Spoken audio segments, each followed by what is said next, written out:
Hello दोस्तों, स्वागत है आप सभी का चंद्रा क्लासेस में। तो आज हम बात करते हैं एक नए टॉपिक पे, न्यूटन्स लॉज ऑफ मोशन। तो लॉज ऑफ मोशन में पढ़ने से पहले सबसे पहले हम बात करते हैं मोमेंटम की। तो मोमेंटम क्या होता है? Momentum represent by P. और ये होता क्या है? स्केलर है, वेक्टर, तो ये वेक्टर होता है। और इसको ये होता है मोमेंटम जो होता है हमारे पास में, मोमेंटम इक्वल्स होता है मास इंटू वेलोसिटी। ओके ना? तो हम इसको लिख सकते हैं P equals M into B का टर्म हो जाएगा। और इसकी एसआई यूनिट की अगर बात कर लेते हैं, एसआई यूनिट हो जाएगी, यहाँ मास का किस में हो जाए, केजी और मीटर पर सेकेंड। या इसकी अगर हम डायमेंशन की बात करें, अगर डायमेंशन की बात कर लेते हैं तो डायमेंशन निकल के आ जाती है यहाँ पे M L T the power minus का 1। ओके ना? तो किसी भी बॉडी का मोमेंटम होता क्या है? तो बॉडी का मास और वेलोसिटी। ओके ना? अब यहां तक तो सारी बातें आ गई हमारे पास में। ओके ना? मोमेंटम मतलब लगने वाला फोर्स। जैसे अगर हम बात करते हैं, इसी के बाद हम इम्पल्स, इसी के बाद इम्पल्स वाला पोर्शन, और इसी से इम्पल्स पढ़ने वाले हैं। ओके ना? तो आइए जरा देखते हैं। ये तो वैल्यू हो गई कंफर्म यहाँ पे। अब एक रिलेशन देखते हैं जिसमें से कुछ न्यूमेरिकल्स बनते हैं जहाँ से। तो काफी इंपॉर्टेंट रिलेशन है। अगर हम उसकी बात करें तो उसकी बात करते हैं तो ये काइनेटिक एनर्जी,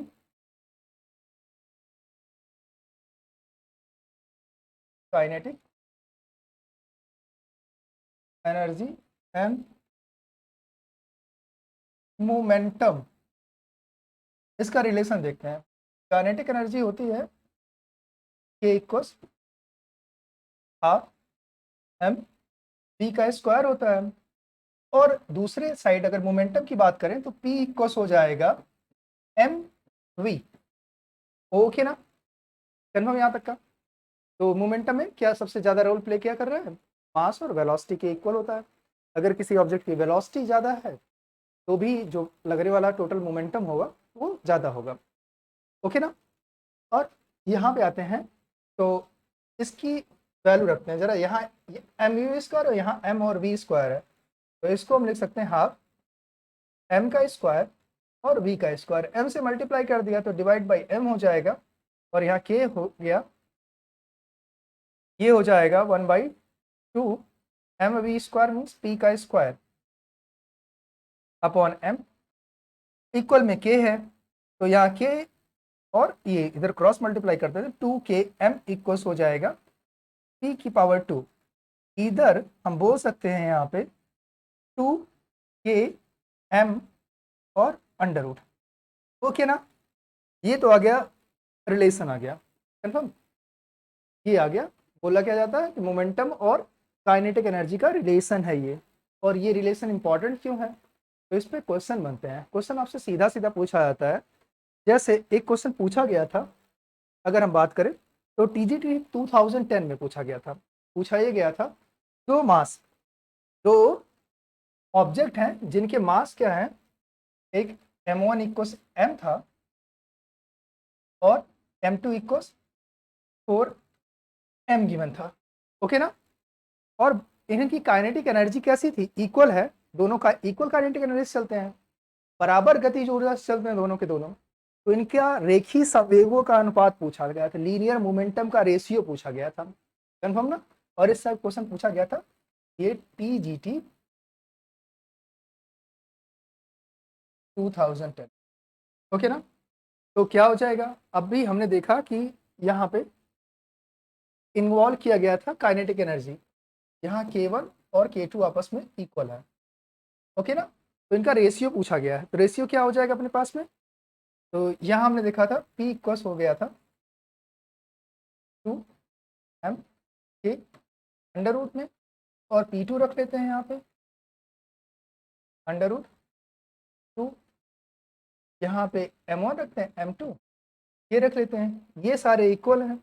तो जरा अब इनको एलिमिनेट कर लेते हैं। तो यहाँ पे एलिमिनेटेशन के टाइम पे हो जाएगा हमारे पास में इसका P1 का स्क्वायर और P2 का स्क्वायर। इसका भी स्क्वायर, और चलिए नीचे ले आते हैं, यहाँ पे हो जाएगा P1 का स्क्वायर अपॉन P2 का स्क्वायर, और इक्वल क्या हो जाएगा, अपने पास में हो जाएगा 2m1k और 2m2k।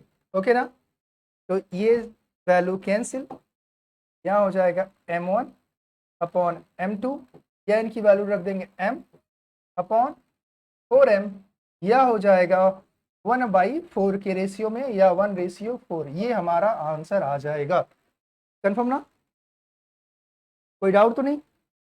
नहीं, अभी क्या है, आ जाइए, यहाँ तक हो गया अपना आंसर। ये आ गया हमारे पास में P1 का स्क्वायर अपॉन P2 का स्क्वायर इक्वल 1/4।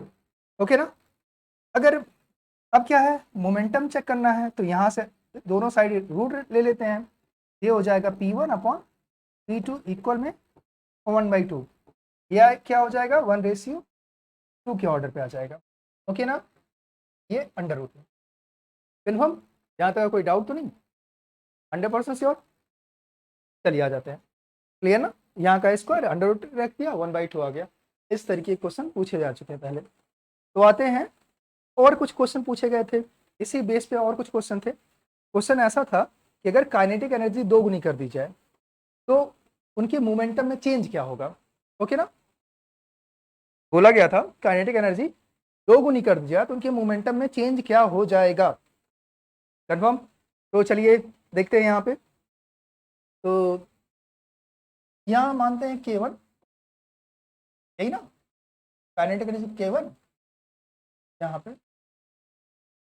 काइनेटिक एनर्जी और K2 को क्या कर दिया गया, 2K ऑर्डर पे कर दिया गया। कंफर्म ना, तो यहाँ चेक करते हैं कि गतिज ऊर्जा पहले कितनी थी, अगर पहले K थी और बाद में क्या हो गई, 2K हो गई, यही ना। तो रेशियो निकालते हैं, पहले P1 रख लेते हैं और P2 रख लेते हैं, हो जाएगा P इक्वल होता है 2m अंडर रूट के ऑर्डर पे।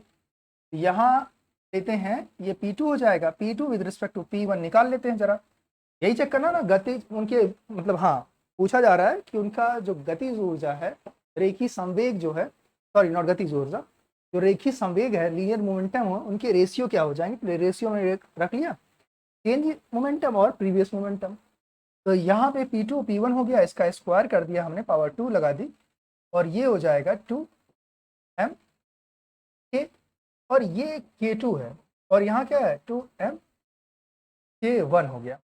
ओके ना, तो ये वैल्यू जो है हमारे पास में, ये तो सब खत्म, और यहाँ K2 क्या है, ये 2 गुना कर दिया गया, और ये K क्या है 1 कर दिया गया, और ये क्या है, ये P2 था और ये क्या कर दिया गया, P1 कर दिया गया।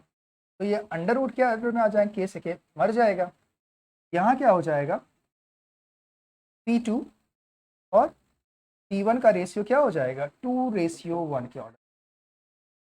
आई बात समझे, होप सो, कोई डाउट नहीं यहाँ तक का, ये रूट के ऑर्डर पे। ओके ना, सॉरी यहाँ पे अंडर रूट था ना, तो ये वैल्यू आ गई हमारे पास रूट के ऑर्डर पे। कंफर्म, तो यहाँ P1 P2 और P1 के टर्म पे क्या हो गया है, ये हो गया √2। ओके ना, तो यहाँ पे हमारे पास में अगर ऑप्शन दिया है, या हम इसको ऐसे ही लिख देंगे, इधर P2 अपॉन P1 इक्वल्स √2, आप तरह भी लिख सकते हैं, अपॉन 1 हो जाएगा। क्लियर ना, ये भी क्वेश्चन पूछा गया था, एक क्वेश्चन पूछा गया था PGT, एक क्वेश्चन पूछा गया था PGT 2011। ओके ना, कोई डाउट तो नहीं यहाँ तक का। अब एक और क्वेश्चन इसी टाइप का पूछा गया था, अगर हम बात कर लेते हैं, तो सेम क्वेश्चन पूछा गया था, बोला गया था कि अगर एक हल्की और एक भारी वस्तु की गतिज ऊर्जा बराबर है तो किस वस्तु का रेखीय संवेग ज्यादा होगा। ओके ना, या हम इसको बोलें, बोला गया था if a light weight and a heavy weight body having equal kinetic energy, okay ना, तो then which one has a greater momentum, okay ना, which one has greater momentum, clear। तो चलिए देखते हैं, यहाँ पी इक्वस है क्या हमारे पास में, सिंपल सा क्वेश्चन पूछा जा चुका है।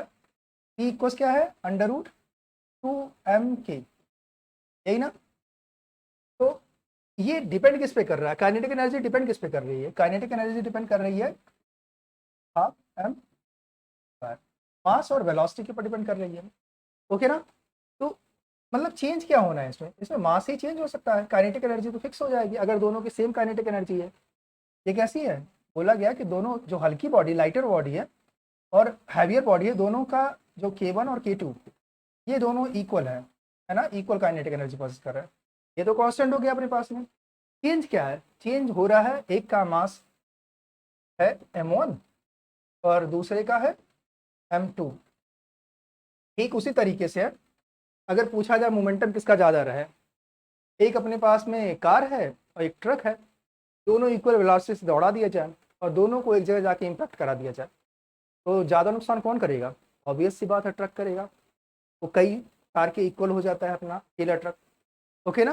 तो यहाँ पे क्या अगर देखा गया, यहाँ से भी देख लिया गया, बाकी सारे कांस्टेंट हो गए, ये directly proportional to m। Okay ना। तो जो मोमेंटम है वो किस पे डिपेंड करता है, सीधा सीधा मास पे डिपेंड करेगा। इस कंडीशन में अगर दोनों के काइनेटिक एनर्जी इक्वल है, ओके ना, अगर दोनों की काइनेटिक एनर्जी इक्वल है तो मास पे डिपेंड करेगा, जिसका मास ज़्यादा होगा उसका लीनियर मोमेंटम क्या होगा, ज़्यादा होगा। ओके ना, कन्फर्म। तो इस टाइप के क्वेश्चन पूछे जा चुके हैं, ये भी पीजीटी में पूछा गया है, ईयर मुझे कंफर्म नहीं। ओके, हो जाएगा। तो आज एक नया टॉपिक था, नया क्या, ये ऑलरेडी हम लोग पढ़ चुके हैं, बस एक बार आपको रिकॉल कराने के लिए। और आप इस पे जितने क्वेश्चन बन सकते हैं आप उसको प्रैक्टिस करिएगा, और इस टॉपिक से क्वेश्चन पूछे गए हैं। Confirm. Okay, see you in next lecture.